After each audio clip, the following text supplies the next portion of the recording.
ओम श्री गणेशाय नमः। मैं सुचिता त्रिपाठी अपने चैनल शाश्वत एस्ट्रोयुग में आप सभी का दिल से स्वागत करती हूँ। आज हम बात करेंगे सूर्य का फल धनु लग्न के सभी 12 घरों में। सबसे पहले तो हम ये जानते हैं कि सूर्य यहाँ पे क्या है।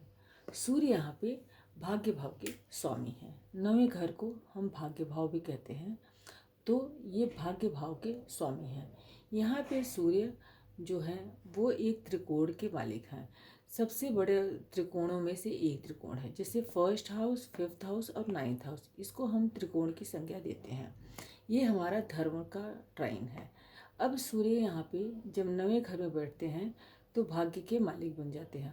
अब हम इसको इस तरह से भी देखेंगे कि भाग्य का भाव का स्वामी सभी 12 घरों में किस तरह के फल देने वाले हैं। सबसे पहले तो हम ये जान लेते हैं सूर्य 1, 3, 5, 7, 9, 11 जो नंबर हैं, राशियाँ, एक राशि, 3 नंबर मतलब मिथुन राशि, सिंह मतलब उनकी स्वयं की राशि, तुला राशि, धनु राशि और कुंभ राशि, ये हमारी विषम राशियाँ हैं। यहाँ पे अगर सूर्य 0 से 6 डिग्री के हैं तो बाल अवस्था में हैं, 6 से 12 डिग्री के हैं तो कुमार अवस्था के हैं, और 12 से 18 डिग्री के हैं तो युवा अवस्था के हैं। युवा अवस्था में ग्रह सबसे ज़्यादा फल देने में सक्षम होते हैं।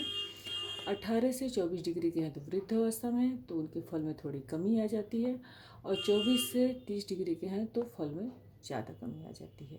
सेम इसी तरीके से हम देखेंगे 2, 4, 6, 8, 10 और 12, जैसे 2 नंबर की राशि, 4 नंबर की राशि, 6 नंबर की राशि, 8 नंबर की राशि, 10 नंबर की राशि और 12 नंबर की राशि। इन राशियों में अगर के हैं सूर्य तो 24 से 3 डिग्री, अब यहाँ पे उल्टा हो गया। यहाँ पे 0 से 6 डिग्री के हैं तो बाल अवस्था के हैं, मतलब थोड़ा फलों में कमी रहेगी। पर यहाँ पे 24 से 30 डिग्री के हैं तो उनके फलों में थोड़ी सी कमी रहेगी, मतलब उनका फल थोड़ा कम रहेगा। और कुमार अवस्था के हैं तो थोड़ा सा फल और बढ़ जाएगा उनका। और युवा अवस्था के हैं मतलब 12 से 18 डिग्री के तो सर्वोत्तम फल देंगे। 6 से 12 डिग्री के हैं तो थोड़ा सा फल कम हो जाएगा। और मृत अवस्था में है अगर के 0 से 6 डिग्री तो फल में और कमी आ जाएगी। ये नहीं कह सकते कि मृत के हैं तो फल नहीं देंगे। सूर्य जैसे प्लैनेट जो इतना तेजस्वी हैं, जिससे पूरी दुनिया चलायमान है, तो ये नहीं कहा जा सकता कि उनके फलों में बिल्कुल ही कमी आ जाएगी। यहाँ पे हम सबसे पहले ये देख लेते हैं मेष राशि में, मतलब यहाँ पे सूर्य अगर के हैं तो वो परम उच्च के होंगे अगर के वो 10 डिग्री के हैं। और तुला राशि में है अगर के हैं 11वें घर में, मतलब 7 नंबर राशि में, तुला राशि में, तो वो परम नीच के हो जाएंगे। सिंह राशि जो उनकी खुद की राशि होती है उसमें अगर 0 से 20 डिग्री के हैं तो मूल त्रिकोण साइन, मतलब सबसे कंफर्टेबल जोन में आए। अब बात करते हैं भाग्य भाव के स्वामी सूर्य हमारे सभी 12 घरों में किस तरह के फल देंगे। सूर्य सबसे पहले क्या है, हमारी आत्मा, हमारी हड्डियाँ, हमारा ज्ञान, हमारा आत्मसम्मान, हमारा स्वाभिमान, हमारे पिता, ये बहुत सारी चीज़ें हैं। ये सब हम अपने सूर्य से देख सकते हैं। सूर्य हमारी आत्मा है। अब हमारे 9वां घर, हमारे पिता के घर के स्वामी अगर के हमारे लग्न में ही आके बैठ जाते हैं।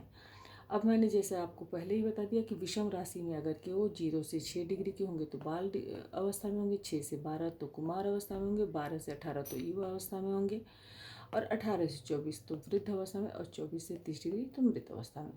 अब वो जो भी फल देंगे वो अपनी डिग्री के अनुसार देंगे। इसके अलावा उन पे किन ग्रहों की दृष्टि है, या गुरु के साथ धनु राशि में बैठे हैं तो उनके तात्कालिक मैत्री में है या शत्रु में, उसका भी फल देखना पड़ेगा। अगर के गुरु 2, 3, 4 मतलब अपने से 3 घर आगे या अपने से 3 घर पीछे 10, 11, 12 बैठे हैं तो वो तात्कालिक मैत्री में आ जाएंगे, उनके फलों में वृद्धि होगी। अगर के सूर्य, राहु, केतु, शनि द्वारा दृष्टि नहीं है तो ऐसे व्यक्ति बहुत धार्मिक होंगे, उनमें पिता के सभी अच्छे गुण विद्यमान होंगे, वो बहुत ज़्यादा देखने में सुंदर होंगे, प्रभावशाली होंगे, उनका व्यक्तित्व बहुत आकर्षक होगा। ऐसे व्यक्ति अपने ऐसे व्यक्ति धर्म के राह पर चलते हैं, उनमें पिता के काफ़ी गुण आते हैं, और अपने भाग्य को, ये भाग्य का अभाव है, अपने कर्म से, अपनी मेहनत से, अपने परिश्रम से वो बनाते हैं। अब अगर के ये पीड़ित हो जाते हैं तो फल में कमी आ जाएगी। अगर के अब हम बात करते हैं सूर्य अगर के दूसरे घर में आ जाते हैं। दूसरा घर जो है हमारा कुटुंब का घर है, हमारी वाणी का घर है, हमारा धन का घर है, यहाँ से हम अपना खान पान भी देखते हैं और अपनी आँखों का भी विचार करते हैं। अब यहाँ पे सूर्य भाग्य भाव का स्वामी, यहाँ पर तो वो सॉरी मैं बताना भूल गई, यहाँ पहले घर में रहेंगे तो केंद्र और त्रिकोण का संबंध बनेगा जो कि एक राजयोग है। ऐसे लोग बहुत भाग्यवान होते हैं। अब सूर्य अगर दूसरे घर में आ जाते हैं, शनि की राशि में आ जाएंगे, मकर राशि में सूर्य अप, अपने मित्र की राशि में नहीं, शत्रु की राशि में है। पर सूर्य जो है शनि को शत्रु नहीं मानते, शनि सूर्य को शत्रु मानते हैं। यहाँ पर भी हम शनि की स्थिति देखेंगे। शनि अगर के कुंभ में, मीन में और मेष राशि में है, या तो शनि यहाँ पे सॉरी तुला राशि में, वृश्चिक राशि में और धनु राशि में है, तो ये तात्कालिक मैत्री में आ जाएंगे। इनकी फलों में बढ़ोतरी हो जाएगी, तब ये अच्छे फल देने में सक्षम हो जाएंगे। पर राहु केतु शनि से दृष्ट हों तो थोड़ी सी समस्या आने की संभावना रहती है। ऐसा व्यक्ति धर्म के राह पर चलकर, ये दूसरा भाव हमारी वाणी का भाव होता है, धर्म के राह पर चलकर अपनी वाणी द्वारा स्व अर्जित धन बहुत अच्छा कमा सकते हैं। ऐसे लोगों को पिता द्वारा भी धन की प्राप्ति होती है अगर शनि की स्थिति अच्छी है तो। यहाँ से सूर्य अगर के धन भाव में आते हैं तो 1 2 3 4 5 6 अपने घर से छठे घर में जाते हैं। और अगर कि सपोज शनि भी 6 8 12 में, जैसे यहाँ पे आ गए, यहाँ पे आ गए या यहाँ पे आ गए, 6 8 12 में चले जाते हैं तो फल थोड़े से और ख़राब हो जाते हैं और धन की वजह से पारिवारिक विवाद होने की संभावना बढ़ती है। लेकिन दूसरे घर में सूर्य रहने पर व्यक्ति काफ़ी सत्यवादी होता है, थोड़ा कटु बोलने वाले हो सकते हैं, लेकिन ऐसा व्यक्ति वाणी द्वारा बहुत अच्छा धन अपने भाग्य को बना सकते हैं और अपने बहुत अच्छा धन कमा सकता है। अगर के सूर्य अपने यहाँ से अगर के सूर्य भाग्य भाव के स्वामी पराक्रम के स्थान में तीसरे घर में आ जाते हैं। अब तीसरे घर में अगर सूर्य आ जाते हैं और ये अगर के पीड़ित नहीं है तो इनको भाइयों का सहयोग मिलेगा, इनको छोटे भाई अवश्य होंगे। लेकिन अगर सूर्य पीड़ित हैं तो इनको छोटे भाई या तो होंगे नहीं, अगर होंगे तो उनके साथ उनका संबंध अच्छा नहीं होगा। यहाँ पर भी हम पुनः देखेंगे सूर्य की स्थिति, शनि की स्थिति। जैसे कि मैंने यहाँ पहले भी बताया कि ये भी शनि की राशि है, ये भी शनि की राशि है। यहाँ पे भी अगर के शनि सूर्य के साथ तात्कालिक मैत्री में आएंगे, अपने से 3 घर आगे या अपने से 3 घर पीछे, यहाँ यहाँ यहाँ, तो ये बहुत अच्छे फल देंगे। ऐसा व्यक्ति बहुत पराक्रमी होगा। जैसे कि तीसरा घर हमारा सोशल मीडिया, संचार आदि का घर होता है, छोटी यात्राओं का भी घर होता है। तो तीसरे घर में हम अगर कि यहाँ पे शनि बैठते हैं तो भाग्य भाव का स्वामी पराक्रम के स्थान पे बैठ गया। ऐसा व्यक्ति अपने पराक्रम के बल पे अपने भाग्य का निर्माता स्वयं होगा। ऐसा व्यक्ति इतना ज़्यादा मेहनती होगा कि वो पराक्रम करके अपना भाग्य स्वयं बनाएगा। पर यहाँ पे शनि की स्थिति देखना बहुत ज़रूरी है। राहु केतु और शनि से अगर दृष्ट हो जाते हैं तो प्रभाव में कमी आ जाती है। अब अगर के सूर्य यहाँ से भाग्य भाव के स्वामी यहाँ पे आ गए, सूर्य अगर के चौथे घर में आते हैं तो ये अपने घर से 8वां घर हो जाता है। मतलब अपने घर में जो वहाँ के वो मालिक हैं वहाँ से अगर के हम देखेंगे तो 1 2 3 4 5 6 7 8 8th हाउस में आ गए। अगर कि सूर्य अपने से 8वें घर में आ गए, जिस चीज़ की कारक है, देखिए मैंने बहुत पहले भी बोला है कि सूर्य या क्रूर प्लैनेट लिविंग कारक तत्व को ही नुकसान करता है, तो ये माता के स्वास्थ्य को थोड़ी सी कमी दे सकते हैं। पर ऐसा व्यक्ति या तो भाग्य द्वारा या पिता द्वारा इसको घर वाहन की प्राप्ति होगी। लेकिन चूंकि सूर्य एक तेज और गर्म स्वभाव के प्लैनेट है तो परिवार में थोड़ा सा अशांति जैसा माहौल रहने की संभावना बनती है। लेकिन अगर यहाँ पे गुरु की स्थिति अच्छी है, गुरु कहीं से इस घर को देख रहे हों, या तो गुरु तात्कालिक मैत्री में हो, राहु केतु से दृष्टि न हो, सूर्य अगर के अच्छी पोजीशन में है तो शुभ फलों की ही प्राप्ति होती है। अब सूर्य अगर के अपने से 9th हाउस में आ गए, अपने से 9th हाउस में अगर सूर्य आ जाते हैं तो ये इस घर से हम संतान को, अपनी एजुकेशन को और लव अफेयर आदि को भी देखते हैं। सूर्य जैसा कि मैंने कहा एक गर्म प्लैनेट है, एक क्रूर स्वभाव की राशि माने जाते हैं। अब गर्म प्लैनेट की राशि मेष राशि में, मतलब मंगल की राशि में बैठ गए तो हैं तो सूर्य अपने उच्च में, अगर के ये 10 डिग्री के हैं तो ये परम उच्च के हो जाएंगे। तो ऐसे व्यक्ति की संतान बहुत भाग्यशाली होगी, या संतान अपने पिता के मतलब संतान होने के बाद पिता का भाग्य बहुत उज्जवल हो जाए, या तो संतान बहुत ज़्यादा नाम रोशन करने वाली होगी। लेकिन चूँकि पांचवा घर संतान का है और सूर्य एक गर्म प्लैनेट होकर गर्म प्लैनेट की राशि में बैठे हैं, कहीं से मंगल की दृष्टि सपोज आ जाती है, जैसे यहाँ मंगल हो या सपोज शनि यहाँ पे हो, दृष्टि आ जाती तो संतान में थोड़ी सी समस्या होने की भी संभावना रहती है। लव अफेयर आदि नहीं टिक पाते हैं। अगर कि सूर्य बहुत अच्छी पोजीशन में है तो संतान बहुत भाग्यशाली होएगी, इसमें कोई शक की बात नहीं है। यहाँ पे बैठ के वो अपने यहाँ पे लाभ भाव को भी देखेंगे तो लाभ होगा, पर बहुत ज़्यादा कभी ऊंचा नीचे मतलब कभी कम कभी ज़्यादा होने की संभावना बनती है। अगर के सूर्य यहाँ पे शुक्र की राशि में आ जाते हैं तो यह इनके शत्रु की राशि होती है। सॉरी, मैं एक चीज़ बताना भूल गई। यहाँ पे भाग्य भाव का मालिक मतलब पिता के घर का स्वामी माता के घर से अगला ये हमारी माता है, ते हमारी माता का धन है। चौथे घर से हम माता को देखते हैं। अब ये माता का धन है। अब अगर के हम यहाँ से देखें तो माता का जॉब मतलब 1 2 3 4 5 6 माता छठे घर से जैसे हम अपना जॉब वगैरह देखते हैं, उसी तरीके से छठे यहाँ से अगर के हम छठा घर देखेंगे तो ये माता की जॉब या प्रोफेशन हो सकती है। क्योंकि सूर्य एक गवर्नमेंट को पोजीशन मतलब गवर्नमेंट को ऑथराइज करते हैं। गवर्नमेंट से जुड़ी जॉब में माता ऊंची पोस्ट पे अधिकारी आदि हो सकती हैं, क्योंकि यहाँ पे सूर्य उच्च के हैं। अब हम बात करते हैं सूर्य की। यहाँ पे सूर्य एक तो स्त्री राशि में है, दूसरे अपने शत्रु की राशि में है। तो जनरली देखा गया लोग कहते हैं कि सूर्य यहाँ पे है तो शत्रुहंता योग बनाते हैं, लेकिन शत्रुहंता योग तो तभी बनाएंगे जब शत्रु होगा। रोग ऋण शत्रु किसी को भी अच्छे नहीं लगते हैं। अगर के हाँ लास्ट में ये है कि जातक शत्रु से विजय पा जाता है, लेकिन स्त्री से मतलब मेरा जो अनुभव है, स्त्री से तकलीफ आने की संभावना रहती है, क्योंकि शुक्र की राशि है।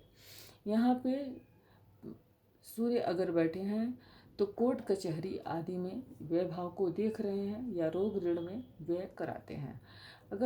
लेकिन ये है कि कोर्ट कचहरी आदि जो भी समस्या होती है लास्ट में जीत जो है वो जातक की ही होती है। यहाँ पे शुक्र की पोजीशन भी देखना जरूरी है। अब उसके बाद बात करते हैं सूर्य की सप्तम में। अब भाग्य भाव का स्वामी भाग्य स्वामी सप्तम में आके बैठ गया, मतलब त्रिकोण केंद्र में आके बैठ गया। फिर से केंद्र त्रिकोण राजयोग का निर्माण होता है। यहाँ पे क्या है, सातवें घर से हम लाइफ पार्टनर को बिजनेस पार्टनर को देखते हैं। ऐसे व्यक्ति का लाइफ पार्टनर जो है वो काफ़ी अथॉरिटेटिव पोजीशन पे होगा, या उसका भाग्योदय जो है वो शादी के बाद होगा। ऐसे व्यक्ति का जो है लाइफ पार्टनर अगर के सूर्य किसी ग्रह से पीड़ित नहीं है, जुपिटर अगर सपोज यहाँ बैठे हैं और देख रहे हैं तब तो बहुत अच्छा है। अदरवाइज लाइफ पार्टनर से थोड़ी बहुत कलेश या कहा सुनी या मन मुटाव आदि रहने की संभावना रहती है। यहाँ पर जो लाइफ पार्टनर होगा वो काफ़ी ज़्यादा मतलब बहुत ज़्यादा गुस्से वाला या थोड़ा क्रोधी स्वभाव का हो सकता है। बात करने में बहुत होशियार या समझदार हो सकता है। यहाँ पर सूर्य बैठ के लग्न को देखते हैं तो व्यक्तित्व में अगर के राहु केतु शनि द्वारा पीड़ित नहीं है तो व्यक्ति स्वाभिमानी रहेगा, जिसका ये चार्ट होगा, क्योंकि यहाँ पे बैठ के लग्न को देखेंगे। अब सूर्य अगर के अष्टम में आ जाते हैं। अष्टम में सूर्य अच्छे नहीं होते। कहते तो हैं सूर्य चंद्र को अष्टम का दोष नहीं लगता, लेकिन अगर चंद्रमा की पोजीशन अच्छी नहीं है, सूर्य हमारे आत्मसम्मान के कारक हैं, वो अष्टम में आ जाते हैं तो हमारे आत्मसम्मान और अपने घर से पिता के घर से 12वें हो जाते हैं। तो पिता के सुखों में भी एक कमी लाते हैं। और कई बार अगर चंद्रमा की पोजीशन अच्छी नहीं हो तो हेल्थ इश्यूज़ भी आने की संभावना रहती है। और यहाँ से बैठ के धन भाव को देखते हैं, चूँकि शनि की राशि है तो उसमें भी कई बार धन मिलते मिलते या जैसे हमें अन मनी जैसे बोलते हैं, पैतृक संपत्ति आदि मिलते मिलते विवाद आदि खड़े हो जाते हैं। थोड़ा बहुत हेल्थ इशू रहता है। व्यक्ति अगर के ऑकल्ट साइंस की तरफ जुड़ा हुआ है या रिसर्च वर्क से जुड़ा हुआ है तो थोड़ी बहुत मतलब बहुत सूर्य की पोजीशन अगर बहुत अच्छी है तो ठीक ठाक, अदरवाइज थोड़े काफ़ी मतलब तनाव, धन के मामले में तनाव झेलने की नौबत आ जाती है। अब सूर्य अगर के 9th हाउस में स्वयं के घर में बैठ जाते हैं, अगर 0 से 20 डिग्री के हैं तो वो मूर्ति कोण में है, अपने कंफर्टेबल जोन में, मतलब जहाँ पे वो बहुत आराम महसूस करते हैं। अब ऐसा व्यक्ति थोड़ा सा पिता से संबंधों में वैचारिक मतभेद कह सकते हैं, वैचारिक मतभेद रहेगा, या अपने ही चलाएंगे, पिता की कम सुनेंगे।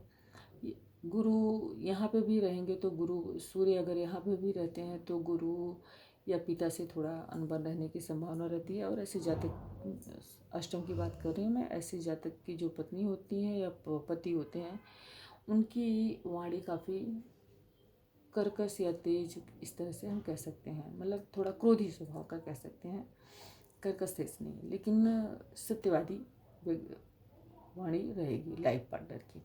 यहाँ पे पिता के घर में अगर के बैठते हैं तो हायर एजुकेशन तो बहुत अच्छी देते हैं, फॉरेन कंट्री में जॉब सेटलमेंट आदि का योग बनाते हैं, बिजनेस भी व्यक्ति कर सकता है, और व्यक्ति काफ़ी धार्मिक प्रवृत्ति का होगा, वो अपनी आत्मा को ऊपर उठाने का प्रयास करेगा, वो धर्म की राह पे चल के बहुत आगे जाने की कोशिश करेगा। लेकिन हाँ, पिता से, फादर से थोड़ा सा विचार कम मिलते हैं। अब अगर के सूर्य 10th भाव में आ जाते हैं, नेगेटिव इफेक्ट जो है वो हमेशा राहु केतु शनि से दृष्ट होने के बाद या सूर्य की बल में कमी होने के बाद आती है।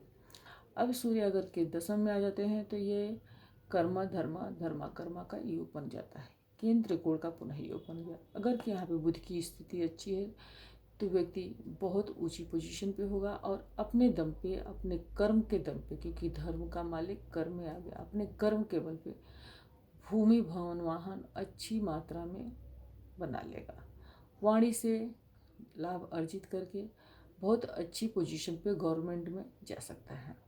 अब अगर कि सूर्य यहाँ पे आ जाते हैं 11वें घर में, वैसे क्रूड प्लैनेट को बुरा नहीं माना गया है, लेकिन यहाँ पे सूर्य नीच के हो जाते हैं, तो धन की स्थिति थोड़ी सी डावाडोल हो जाती है, कभी बहुत अच्छी है, कभी बहुत खराब है।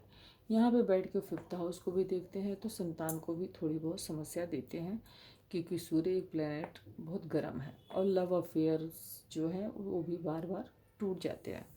यहाँ पे सूर्य बैठे हैं तो ये तुला राशि में बैठे होने की वजह से, नीच राशि में बैठे होने की वजह से आर्थिक स्थिति थोड़ा ऊपर नीचे होती है, लेकिन ऐसा व्यक्ति साम दाम दंड भेद लगा के अर्निंग लास्ट में कर ही लेते हैं।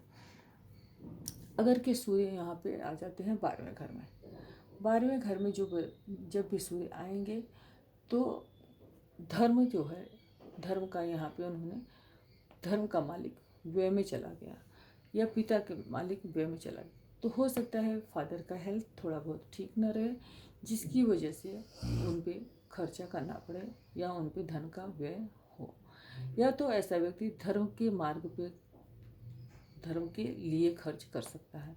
लेकिन सूर्य 12वें घर में, मतलब आत्मा, सूर्य हमारी आत्मा है, हमारी आत्मा ही 12वें घर में चलेगी तो व्यक्ति को थोड़ा सा इंट्रोवर्ट जरूर बना देती है।